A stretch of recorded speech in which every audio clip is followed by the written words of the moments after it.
Vamos com entrevista aqui em nosso programa Show da Cidade. Eu vou conversar com o cientista político e diretor executivo da ONG Stand With Us Brasil, André Last, para trazer informações sobre o ritmo recorde mundial de vacinação de Israel, né? A gente vai conversar sobre esse assunto aqui em nosso programa, trazer algumas informações também, curiosidades inclusive, para você ouvinte que nos acompanha. André Last, bom dia, seja bem-vindo aqui ao nosso programa Show da Cidade, Rádio Liberdade de Caruaru. Bom dia.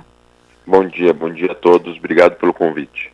Prazer nosso falar com você. Como eu disse, né, o ritmo recorde aí mundial de vacinação de Israel tem chamado a atenção do mundo todo, né? O país que já iniciou a imunização contra a Covid-19 com a aplicação da primeira dose em mais de 20% da população. Como que tem sido, né, esse ritmo de vacinação por lá e de que forma que a ONG também vem acompanhando e trazendo essas informações para todos também, André? Bom, primeiramente, Israel é um país que tem uma população pequena e um sistema de saúde unificado, público, digitalizado, muito parecido com o sistema privado no Brasil de uma empresa específica, por exemplo. Então, o país consegue ter acesso a todo mundo, a cadastro de todo mundo, ao histórico médico de todo mundo, independentemente de qual das surcos. Existem 4, 5 empresas lá como se fossem empresas privadas públicas, a metade privada, metade público, e é muito mais fácil para um país pequeno do tamanho de Sergipe, né, com 9 milhões de pessoas, poder fazer esse sistema. Não quer dizer que os países europeus que tenham aquelas características de Israel estejam fazendo a mesma coisa. Israel realmente vacinou mais que a Áustria, que Portugal, que outros países europeus que são do mesmo tamanho. Isso se dá por 2 motivos. Primeiro, pelo sistema de saúde público realmente é muito avançado nesse sistema de controle digital. E existe uma questão de que o Exército e o Serviço Secreto e todos os ministérios de defesa e de segurança nacional do país foram acionados desde o começo da pandemia. Então, virou praticamente uma missão de vários ministérios combater a pandemia e não só um problema do Ministério da Saúde, né? Isso se dá também pelo fato de... isso ainda vai sair à tona, mas provavelmente o Serviço Secreto israelense esteve negociando durante a pandemia com países que possuíam máscaras e álcool gel e outros insumos para combater o coronavírus, de países com quais Israel não tem ou não tinha relações diplomáticas.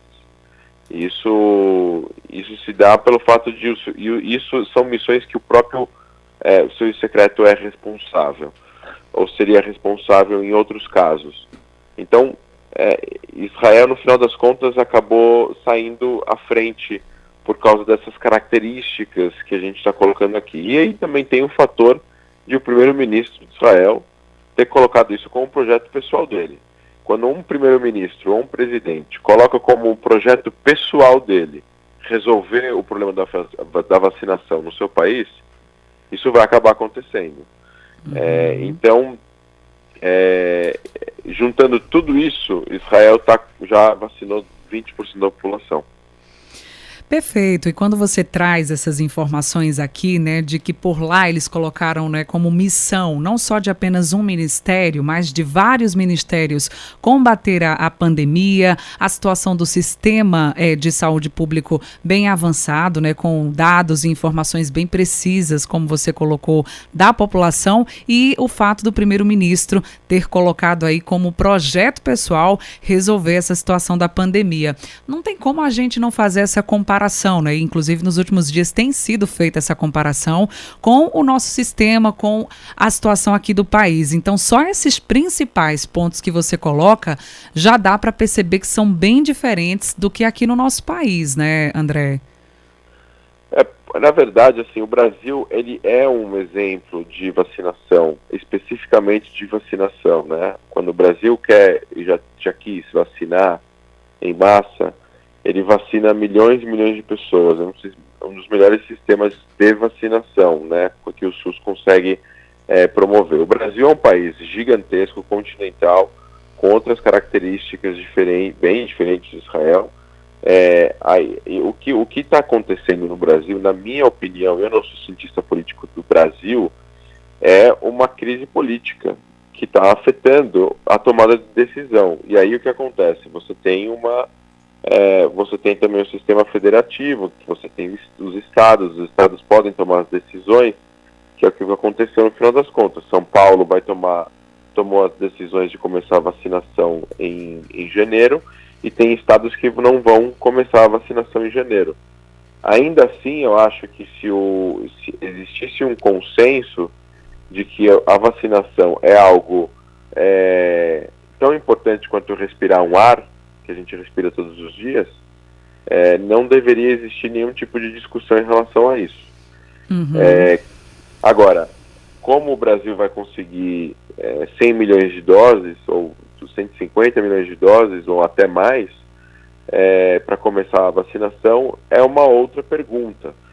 E aí vai depender da ciência realmente, né? Israel, por exemplo, comprou vacinas da Moderna e da Pfizer, enquanto a sua própria vacina está sendo desenvolvida e aprovada, né? Mas já que existem vacinas prontas e boas e que têm demonstrado resultados satisfatórios nos testes, Israel já se adiantou e comprou essas vacinas.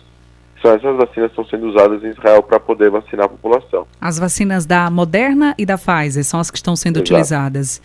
Exato.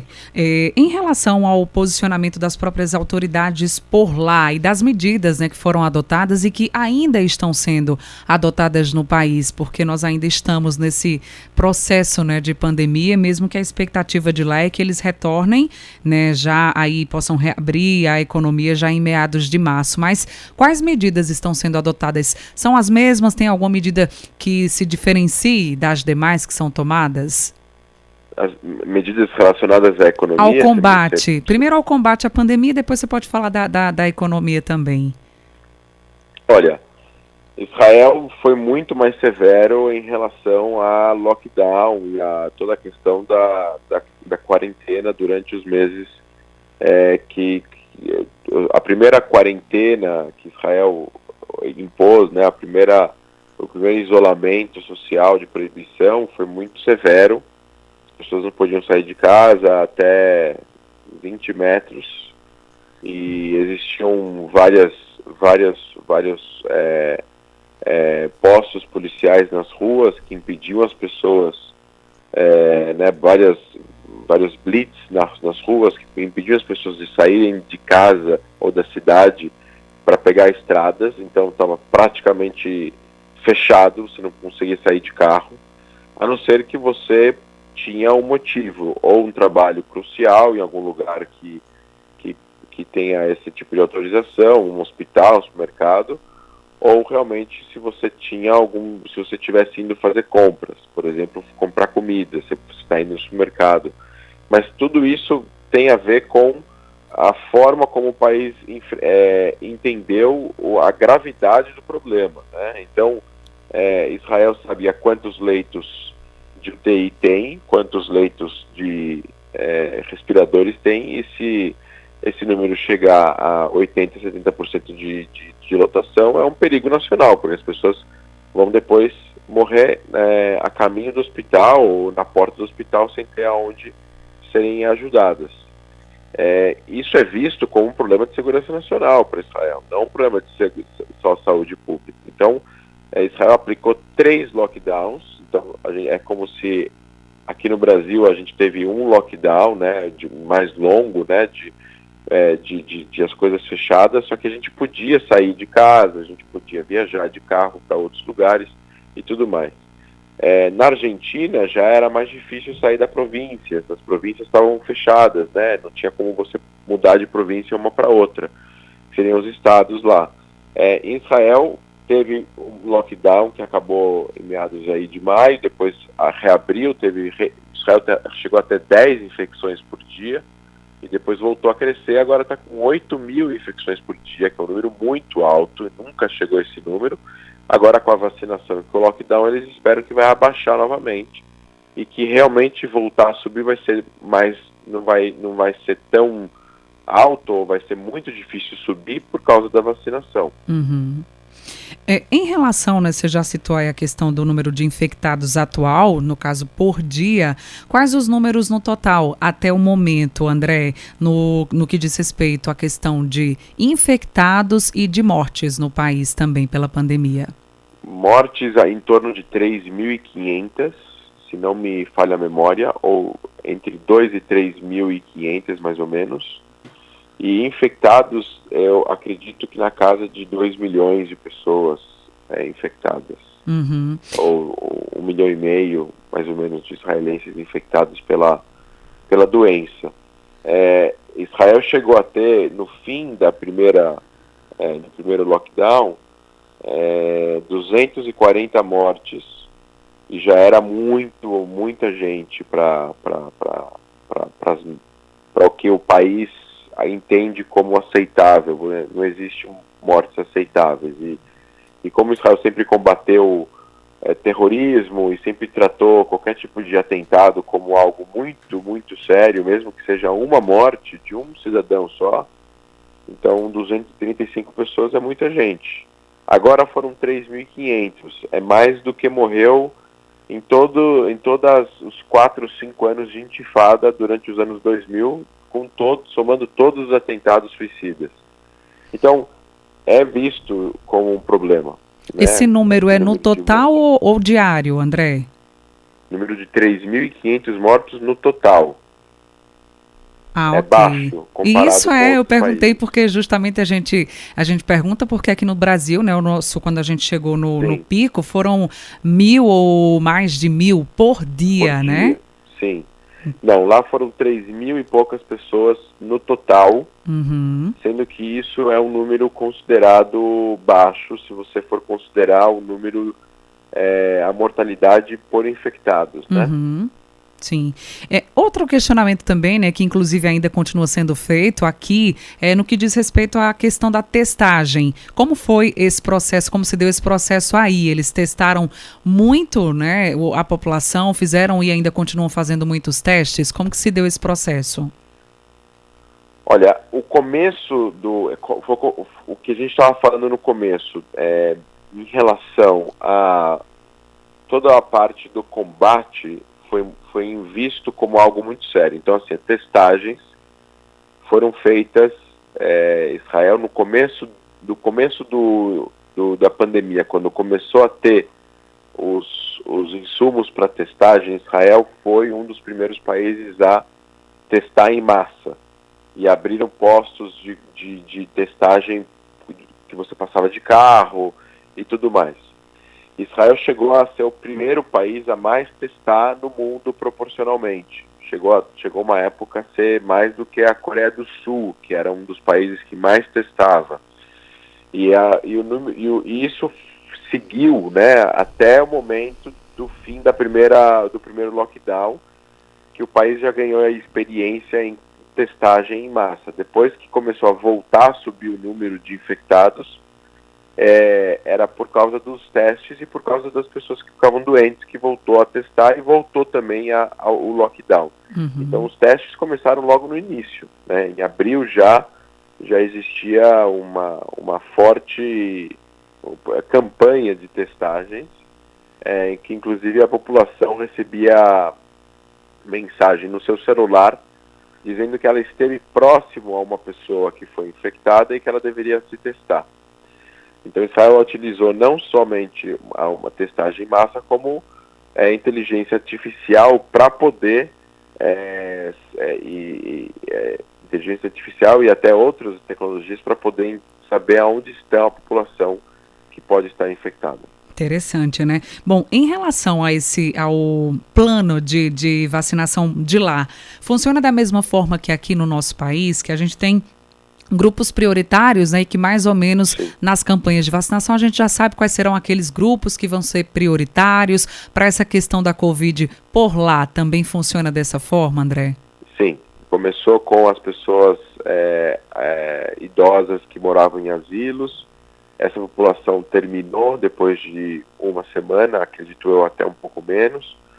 E depois foi para pessoas acima de 60 anos que trabalham no sistema público de saúde e em outros locais cruciais. E agora começou a campanha de menos de 55, menos de 50, mas existem locais que, como as cidades são pequenas, os lugares são pequenos e o sistema de saúde está dividido nessas 4 mega empresas públicas privadas, né, o que a gente chama de centros médicos. Qualquer pessoa que chega lá pode ser vacinado. Então, eu já tive informações de pessoas de 19 anos, de 20 anos, brasileiros, inclusive, que moram lá, que já foram vacinados. Uhum, perfeito. Bom, quando a gente fala na questão dos gargalos, né, que esses países que já deram início à vacinação, eles estão enfrentando, já tem como observar quais são os principais gargalos e de que forma o Brasil pode aprender, né, com esses países que já deram início a essa campanha de vacinação, André? Olha, a primeira coisa é não haver uma crise política no país e brigas Esse é o entre principal, né? governantes como se isso fosse uma questão de opinião, tá? Enquanto isso existir, nada vai andar, porque você precisa de uma série de autorizações. Segunda coisa é você ter um sistema de saúde que está aí, que vai autorizar e que vai permitir, que está alinhado ao governo, né? Que está alinhado às necessidades do governo. Não adianta também essas autoridades sanitárias fazerem vista grossa ou não fazerem vista grossa em relação a uma necessidade emergencial, né? Então, assim, eu acho que tudo tem a ver com o primeiro gargalo é a política. Se a política não é um problema, o resto são coisas técnicas que dá facilmente para qualquer país como o Brasil colocar em prática, né? Vamos colocar assim. Então a política deveria ser evitada em momentos como esse, na minha opinião. Uhum. Inclusive, quando você cita, né, que o nosso país já é um exemplo aí, inclusive um dos melhores sistemas de vacinação, né? Com certeza. Então, quando se não houvesse essa interferência e toda essa disputa política, eu tenho certeza que já estaríamos aí muito à frente também. Bom, André, você é cientista político e diretor executivo da ONG Stendio Idas Brasil, né? A gente falou aqui sobre todo o processo de vacinação lá em Israel e agora eu gostaria que você falasse um pouquinho sobre a ONG, né? Trouxesse mais informações também para os nossos ouvintes. Pois não, a Stand With Us é uma ONG que foi criada nos Estados Unidos. Na verdade, quando a gente fala ONG no Brasil, as pessoas imaginam que a gente doa coisas, né? Na verdade, o que nós fazemos como instituição sem fins lucrativos, né, uma organização da sociedade civil, a gente, na verdade, foi criado para poder ajudar a população brasileira a entender mais a respeito da história contemporânea do Estado de Israel e do Oriente Médio, visto que não tem muitos locais no Brasil para se estudar a respeito disso, e aonde existem, às vezes, um pouco de informações, essas informações, em muitos lugares, não em todos, tem um viés político, porque foi já trazido o tema Israel foi transformado em algo político de esquerda e direita, de conservadores ou liberais, ou conservadores e progressistas e por aí vai. E como Israel é tudo isso, né? Israel é um país liberal, Israel é um país progressista, Israel tem locais conservadores, tem locais de direita, tem pessoas de esquerda, etc. e tal, a gente quer, na verdade, a gente tem o intuito de tentar desmistificar e tentar fazer com que não vire um discurso monolítico. A esquerda acha que Israel é isso e a direita acha que Israel é aquilo. E enquanto que um odeia, o outro ama. E na verdade não deveria ser assim, né? Porque isso causa antissemitismo no final das contas, né? por ser o único Estado judeu do mundo. Então a ideia da Stand With Us é educar a respeito do país,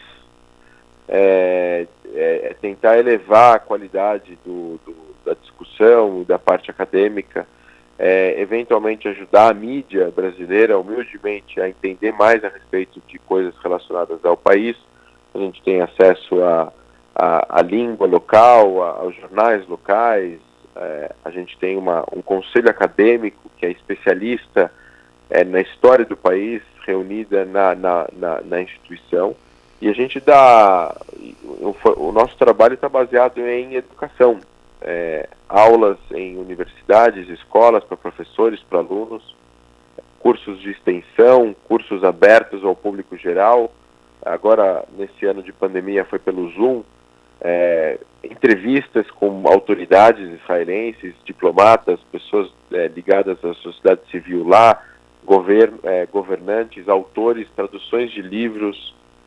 A gente tem um departamento político que faz uma assessoria para ajudar políticos a conhecerem mais a respeito de Israel, de todos os campos políticos, todas as linhas políticas brasileiras, para que a gente possa fazer com que esse tema não seja um tema de divisão, seja um tema de união. Israel tem muita coisa em comum ao Brasil, é uma democracia como o Brasil também é, e não deveria existir Israel não deveria ser uma agenda de disputa política no Brasil.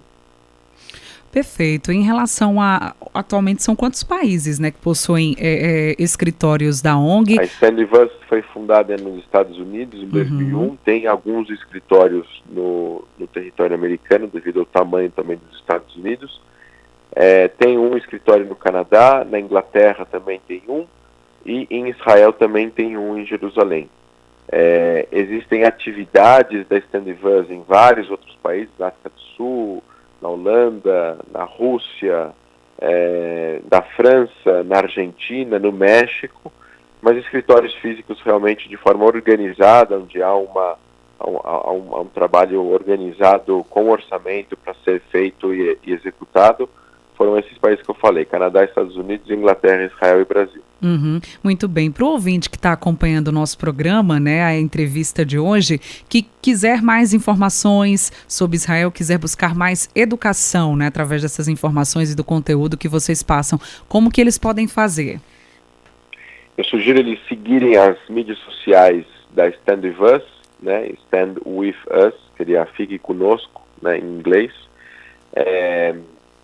Se vocês puderem colocar depois até de alguma forma para eles poderem Stand With Us Brasil, porque tem várias mídias da Stand With Us, né? Tem Stand With Us Árabe, Stand With Us Rússia, Stand With Us Estados Unidos, Stand With Us UK, mas Stand With Us Brasil. E se vocês quiserem acompanhar mais análises também, vocês podem seguir a minha página também, André Laist, L-A-J-S-T. É um sobrenome complicado, tem uma vogal só, mas é isso mesmo, tá certo.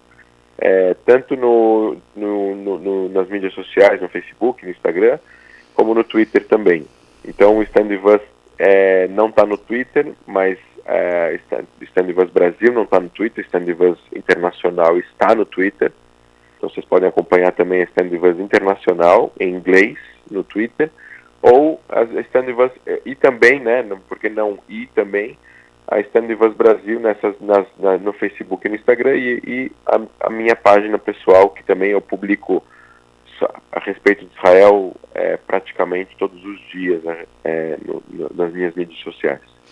Perfeito. André Laist, cientista político e diretor executivo da ONG Stand With Us Brasil, muito obrigada por sua participação conosco, pelas informações, por dividir um pouquinho mais nesses conhecimentos tão importantes para que a gente possa entender um pouco da realidade do país, né, que está num ritmo aí recorde de vacinação lá em Israel. Obrigada, André. Um forte abraço, bom trabalho e até a próxima oportunidade. Obrigado pelo convite, eu que agradeço e espero que vocês estejam aí bastante seguros e saudáveis. Muito obrigada, forte abraço.